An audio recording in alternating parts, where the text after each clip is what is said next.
employment and income sa atong lungsod. Di kita akan siya niya nikita pa ang atong lugar dinhi. Dili sa tumang atong former sky's the limit. So, dako kani og economic activities na mahimo sa atong lungsod Subay. So, ang atong expectation ni taas kayo. So, ang atong MTO ay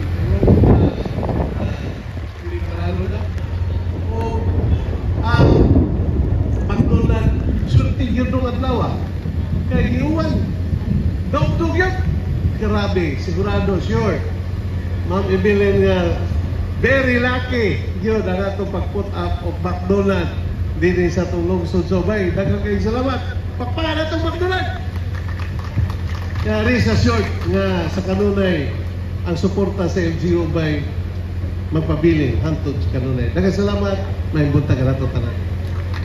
Daghang kayong salamat sa atong halangdong mayor. Among pagyupo, Mayor, thank you for that wonderful speech.